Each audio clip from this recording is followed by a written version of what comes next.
Hello friends, എല്ലാവർക്കും tech വേൾഡിന്റെ പുതിയൊരു വീഡിയോയിലേക്ക് സ്വാഗതം. അപ്പോൾ ഇന്ന് നമ്മൾ ഒരു അടിപൊളി ആപ്ലിക്കേഷനുമായിട്ടാണ് വന്നേക്കുന്നത്. ആപ്ലിക്കേഷന് മുമ്പായിട്ട് ആരും തന്നെ വീഡിയോ സ്കിപ്പ് അടിക്കാതെ മുഴുവനായിട്ട് കാണുക. അപ്പോൾ എല്ലാവർക്കും തന്നെ അറിയാവുന്ന ഒരു പേരാണ് ഊബർ. ഇപ്പോൾ ഊബറിനെ അറിഞ്ഞുകൂടാത്തതായിട്ട് വളരെ കുറച്ച് ആളുകൾ മാത്രമേ കാണത്തുള്ളൂ. ഇപ്പോൾ നമ്മുടെ കേരളത്തിലായിരുന്നാലും വളരെ പെട്ടെന്ന് ക്ലിക്കായി സജീവമായ ഒന്നാണ് ഊബർ ഈറ്റ്സ് അല്ലെങ്കിൽ ഊബർ ടാക്സി. എന്നാൽ ഇനി മുതൽ ഈ ഊബർ ടാക്സിനെ തകർക്കാനായിട്ട് നമ്മുടെ സോണി, അതായത് ജപ്പാൻ കമ്പനിയായ നമ്മുടെ ഇലക്ട്രോണിക്സിൻ്റെ ഭീമന്മാരായിട്ടുള്ള സോണി ഇനി ഊബർ ഈറ്റ്സിനെ അല്ലെങ്കിൽ ഊബർ ടാക്സിനെ തകർക്കാനായിട്ട് Sride എന്ന് പറഞ്ഞൊരു ആപ്ലിക്കേഷനുമായിട്ട് വരികയാണ്. അപ്പോൾ എല്ലാവരും തന്നെ വീഡിയോസ് മുഴുവനായിട്ട് കാണുക, ഇഷ്ടപ്പെട്ട ലൈക്ക് ചെയ്യുക, പിന്നെ ആദ്യമായിട്ട് നമ്മുടെ ചാനലിലെ വീഡിയോസ് കാണുന്നവർ സബ്സ്ക്രൈബ് ചെയ്യുക, പിന്നെ ആ ബെല്ലൈക്കൺ കൂടി എനേബിൾ ചെയ്തിരിക്കുക. അപ്പോൾ നമ്മുടെ ആപ്ലിക്കേഷൻ്റെ പേര് Sride എന്നാണ്. ഇപ്പോൾ ഭാഗികമായിട്ട് നമ്മുടെ ഈ ആപ്ലിക്കേഷൻ ടോക്കിയോയിൽ മാത്രമാണ് നിലവിലുള്ളത്. നമ്മുടെ ഇന്ത്യയിൽ കുറച്ച് നാളിനകം വരുന്നതായിരിക്കും. അപ്പോൾ ആപ്ലിക്കേഷൻ ഞാൻ ഓൾറെഡി ഇവിടെ പ്ലേ സ്റ്റോറിൽ നിന്ന് ഇൻസ്റ്റാൾ ചെയ്തിട്ടിട്ടുണ്ട്. നിങ്ങൾക്ക് വേണമെങ്കിൽ ജസ്റ്റ് ടെസ്റ്റ് ചെയ്ത് നോക്കാം.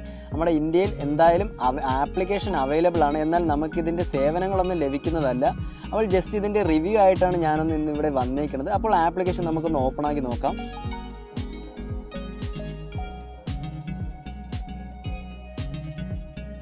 അപ്പോൾ നമ്മുടെ ആപ്ലിക്കേഷൻ ഓപ്പൺ ആക്കുമ്പോൾ നമുക്ക് അക്കൗണ്ട് ക്രിയേറ്റ് ചെയ്യേണ്ട ഫസ്റ്റ് സ്റ്റെപ്പാണ് ഇവിടെ കാണാൻ സാധിക്കുന്നത്. അപ്പോൾ നമ്മുടെ ഫോൺ നമ്പർ എൻ്റർ ചെയ്ത് കൊടുത്ത് നമുക്കിവിടെ ഒന്ന് വെരിഫൈ ചെയ്യാം. അതിനായിട്ട് നമ്മുടെ ഫോൺ നമ്പർ ഏതാണോ കറണ്ടായിട്ട് യൂസ് ചെയ്യുന്നത്, OTP വേണം. അതിനായിട്ട് നമ്മുടെ കറണ്ട് നമ്പർ ഇവിടെ എൻ്റർ ചെയ്ത് കൊടുക്കാം. ഇപ്പോൾ ഇവിടെ OTP ചോദിക്കുന്നതായിരിക്കും. അപ്പോൾ മൊബൈലിൽ വരുന്ന OTP ഇവിടെ എൻ്റർ ചെയ്ത് നമുക്ക് വെരിഫിക്കേഷൻ കംപ്ലീറ്റ് ചെയ്യാം.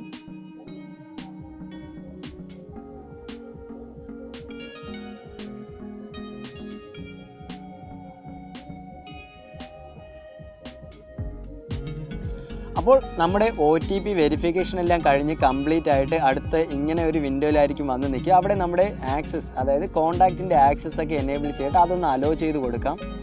ഇനി നമ്മുടെ പേരെന്താണോ അതിവിടെ ഒന്ന് എൻ്റർ ചെയ്ത് കൊടുക്കാം. ഞാൻ എൻ്റെ ഫസ്റ്റ് നെയിമും ലാസ്റ്റ് നെയിമും ഡീറ്റെയിൽസ് എല്ലാം ഒന്ന് ഇവിടെ ക്ലിക്ക് ചെയ്ത് കൊടുക്കുകയാണ്. ഇപ്പോൾ നമ്മുടെ രജിസ്ട്രേഷൻ നമ്മളെല്ലാ ഡീറ്റെയിൽസും ഫില്ലായി കഴിയുമ്പോൾ നമ്മുടെ ഇമെയിൽ ID ഓട്ടോമാറ്റിക് അവിടെ ഡിറ്റക്റ്റഡ് ആകുന്നതായിരിക്കും. ഇനി അടുത്തതായിട്ട് നമുക്ക് അവിടെ ഒരു റെഫറൽ കോഡ് കാണാൻ സാധിക്കും. അത് നമുക്ക് റെഫറൽ കോഡ് ഇല്ലെങ്കിലും ജസ്റ്റ് ഒന്ന് കണ്ടിന്യൂ ചെയ്ത് നമുക്ക് നെക്സ്റ്റ് ആയിട്ട് നമ്മുടെ വിൻഡോ അവിടെ നിന്ന് കംപ്ലീറ്റ് ചെയ്യാം നമ്മുടെ പ്രോസസ്സ്. അപ്പോൾ ഈ ആപ്ലിക്കേഷൻ നമ്മുടെ ഇന്ത്യയിൽ അവൈലബിൾ ആയിട്ട് ഇല്ലാത്തത് കൊണ്ട് തന്നെ നമ്മുടെ ലൊക്കേഷൻ ഇവിടെ ഓട്ടോമാറ്റിക് ഡിറ്റക്റ്റഡിൻ്റെ പ്രോസസ്സ് ആയിരിക്കും കാണുന്നത്. നമ്മുടെ ഊബർ ടാക്സിനെ അപേക്ഷിച്ച് തികച്ചും സിമ്പിളായിട്ടുള്ള സ്റ്റെപ്പിലൂടെ നമുക്കിപ്പോൾ ഡ്രൈവറിനായിരുന്നാലും നമ്മുടെ കാർ സർവീസ് ആയിരുന്നാലും ബൈക്കായിരുന്നാലും ഇപ്പോൾ നമുക്ക് അറിയാൻ പറ്റും നമ്മുടെ ഊബറിൽ കാറിൻ്റെ സർവീസ് മാത്രമാണ്. എന്നാൽ ഇതിനകത്തുള്ള ഏറ്റവും വലിയ പ്രത്യേകത എന്ന് പറയുമ്പോൾ ഇതിനകത്ത് 2 വീലർ നമുക്ക് കിട്ടുന്നതായിരിക്കും. ജസ്റ്റ് നമ്മുടെ ലൊക്കേഷൻ എനേബിൾ ചെയ്ത് കൊടുക്കുക. നമുക്ക് എവിടെയാണോ പോകേണ്ടത് അത് മാത്രം കൊടുത്ത് സെർച്ച് കൊടുക്കാം. അപ്പോൾ നമ്മുടെ നിയറസ്റ്റ് ആയിട്ടുള്ള നമുക്ക് എന്താണോ നമുക്ക് ആവശ്യമായിട്ടുള്ളത്, ഓൺ ഡ്രൈവിനുള്ള 2 വീലേഴ്സ് ആണോ അതോ നമ്മുടെ കാറാണോ, അങ്ങനത്തെ എന്ത് സർവീസാണോ ഇവിടെ അവൈലബിൾ ആവും, നമുക്കത് സെലക്ട് ചെയ്യാം. ഇപ്പോൾ ഇന്ത്യയിൽ അവൈലബിൾ ആയിട്ട് അല്ലാത്തത് തന്നെ ഇങ്ങനത്തെ ഒരു വിൻഡോയിലായിരിക്കും എപ്പോഴും കാണാൻ സാധിക്കുന്നത്. അപ്പോൾ ട്രാവലിംഗ് ചെയ്യുന്ന ആളുകൾക്കൊക്കെ വളരെ ഉപകാരപ്പെടും എന്നുള്ളൊരു കാരണം കൊണ്ട് മാത്രമാണ് ഇന്നത്തെ ഈ വീഡിയോ. അപ്പോൾ ടോക്കിയോ അങ്ങനത്തെ രാജ്യങ്ങളിലൊക്കെ സന്ദർശിക്കുന്നവർക്ക് തികച്ചും യൂസ്ഫുൾ ആയിട്ടുള്ളൊരു ആപ്പാണ്. എല്ലാവരും തന്നെ യൂസ് ചെയ്ത് നോക്കുക. ജസ്റ്റ് കുറച്ച് നാളത്തേക്ക് ശേഷം നമ്മുടെ ഇന്ത്യയിലും വരുന്നതായിരിക്കും. അപ്പോൾ ഇന്നത്തെ ഈ വീഡിയോ എല്ലാവർക്കും ഇഷ്ടമായെന്ന് കരുതുന്നു. അടുത്തൊരു അടിപൊളി വീഡിയോയിൽ നമ്മൾ വീണ്ടും കാണുന്നതായിരിക്കും. അതുവരേക്കും ബൈ.